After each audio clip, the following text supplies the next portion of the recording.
Hello, and welcome to the 741 channel. Thank you for stopping by.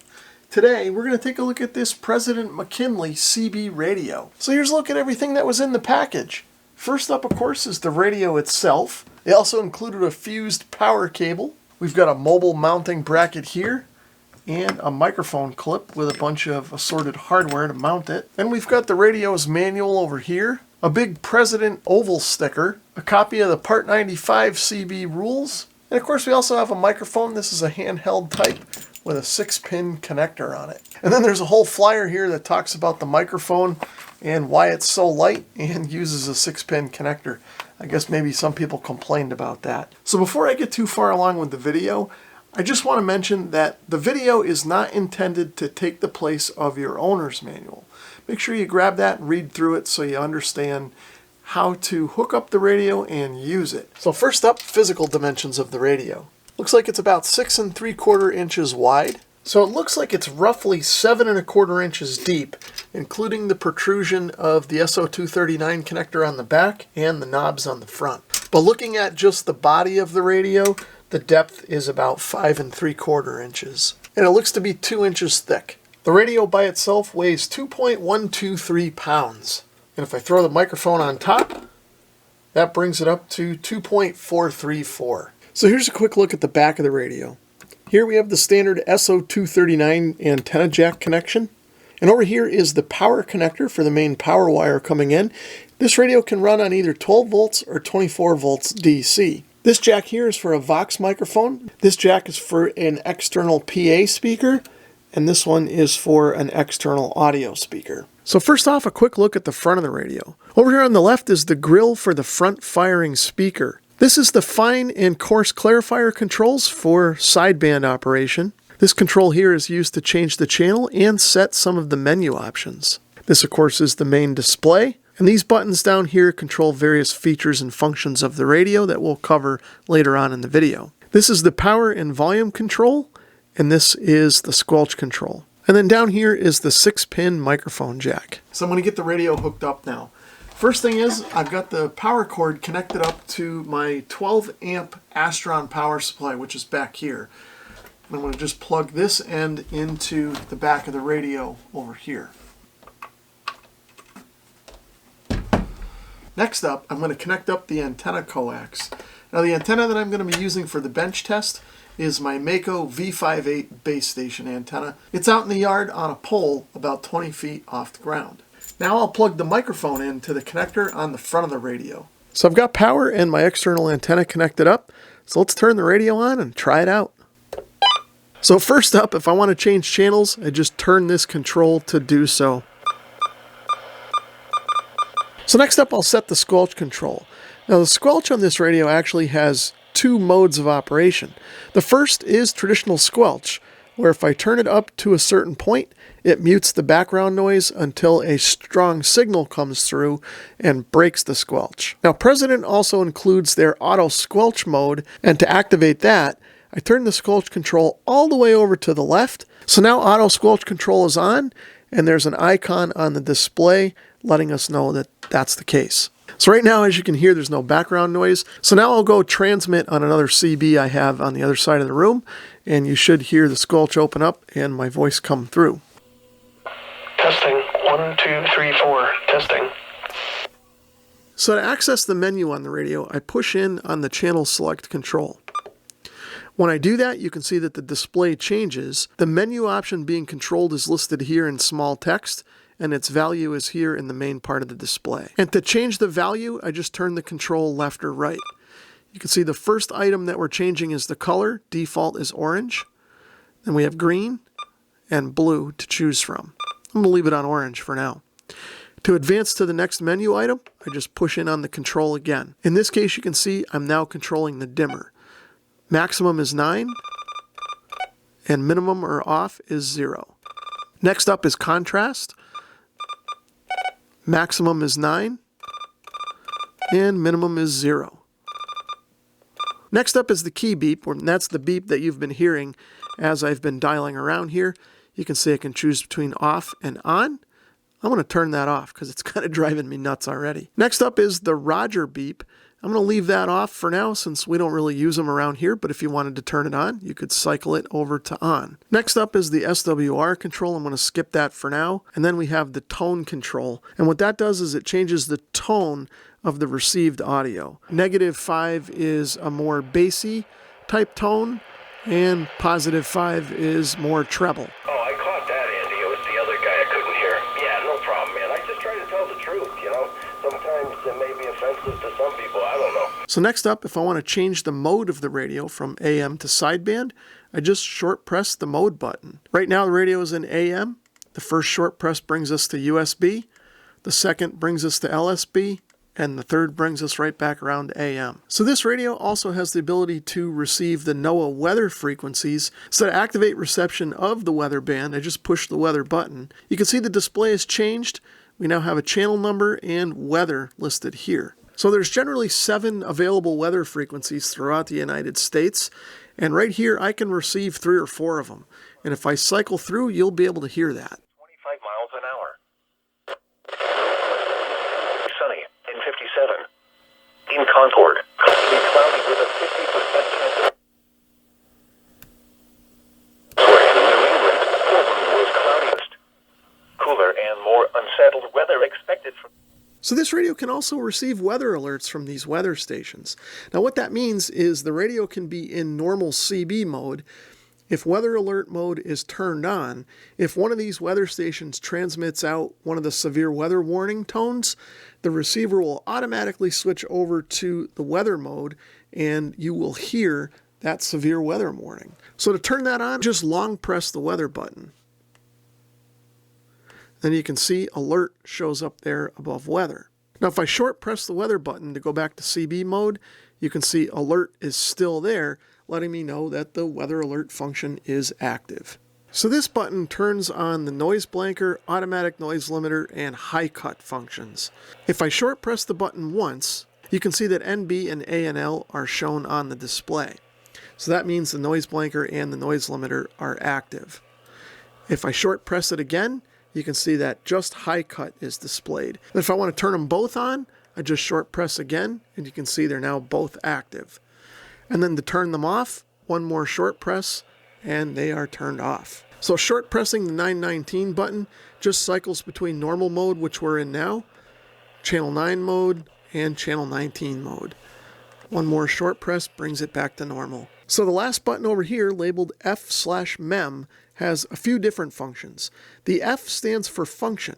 So if I short press the F button, you can see there's an F blinking up here on the display.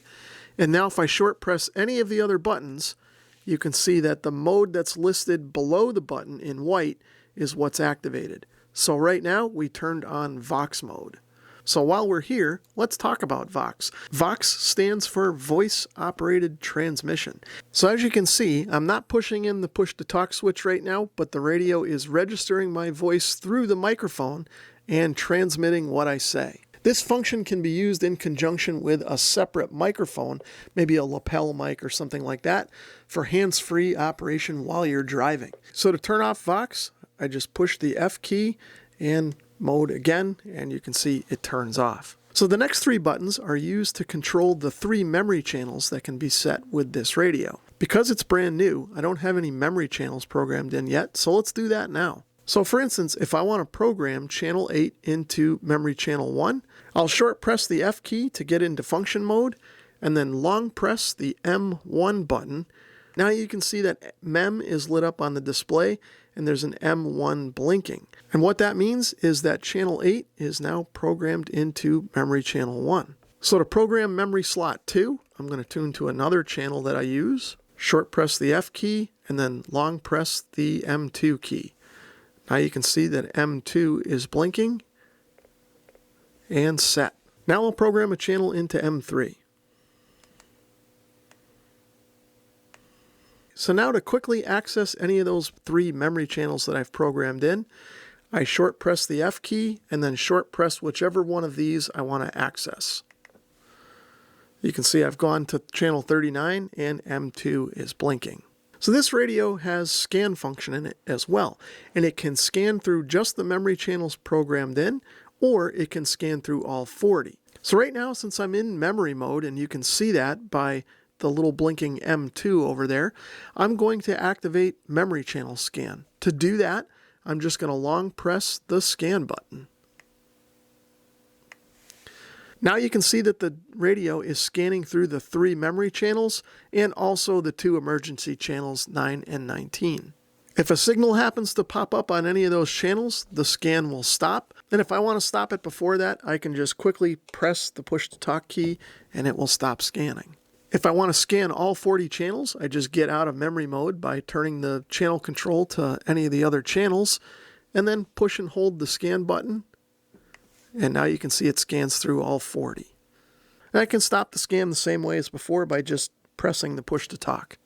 So the last of the F functions on receive mode is RF gain. So to adjust the RF gain, I can short press the F key once to get into function mode and then press it again to get into RF gain mode.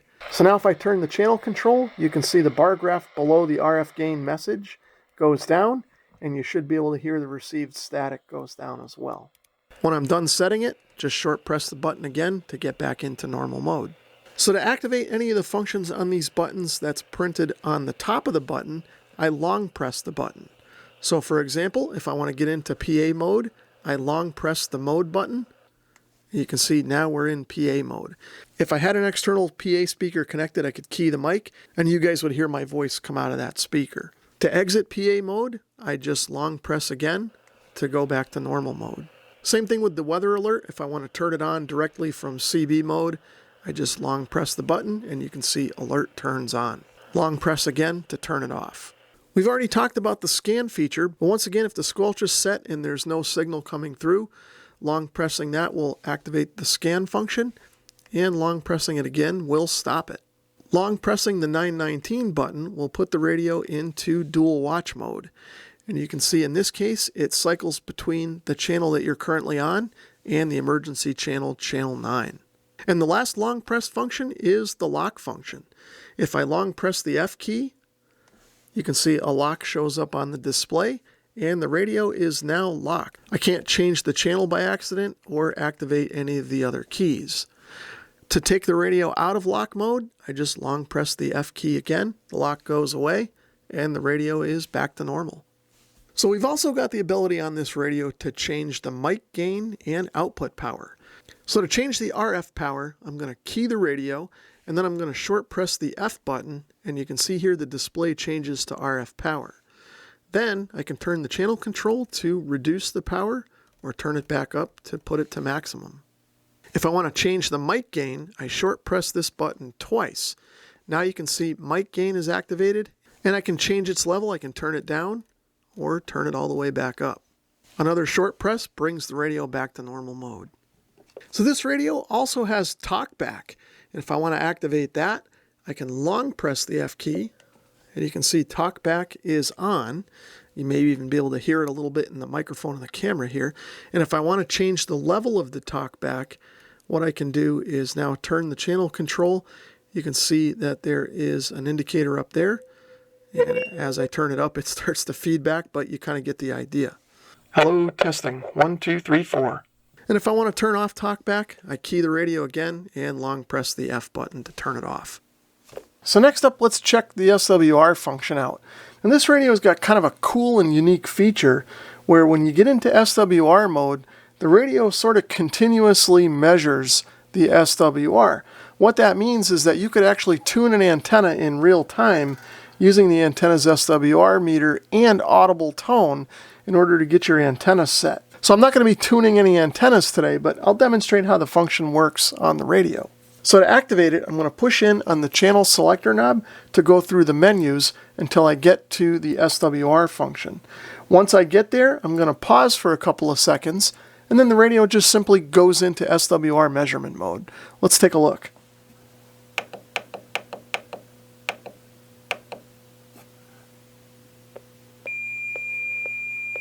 Okay, so right now you can hear the radio has a continuous beep and is showing 10 on the display. So what this actually means is that the SWR currently being measured is 1.0, which is what we want to see. And the continuous tone that you're hearing means that the SWR is as low as possible. So right now we're checking the antenna on channel 40. If I tune to channel 1, the SWR may be off a little bit there. So right now you can see that on channel 1, my SWR is quite a bit higher.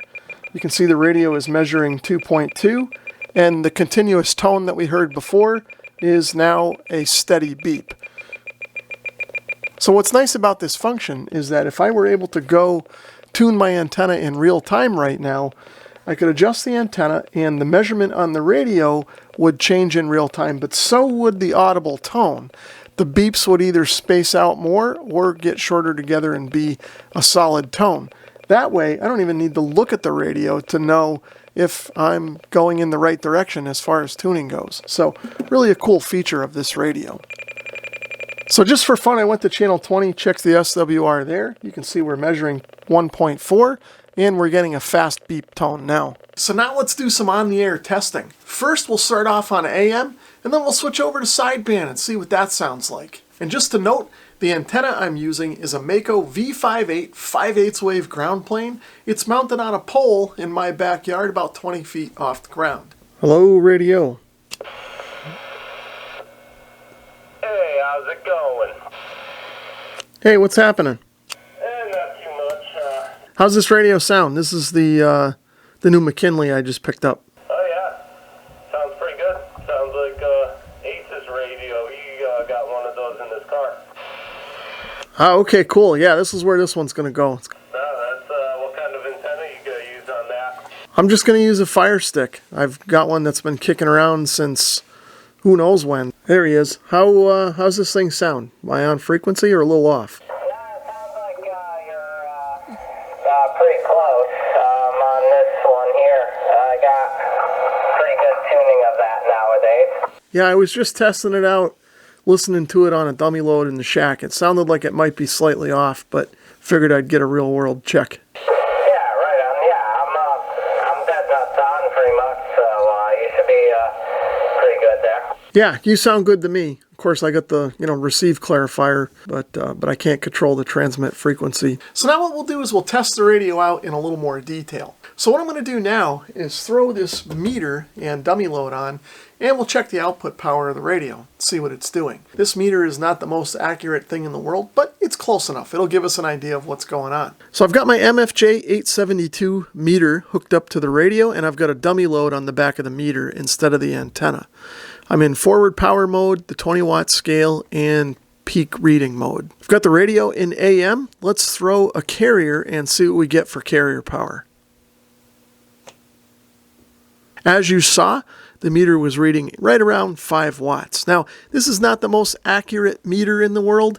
This is a brand new radio right from the factory, hasn't been adjusted or anything like that. So I'm going to assume that it's really putting out closer to 4 watts than 5. So now what I'll do is talk into the microphone.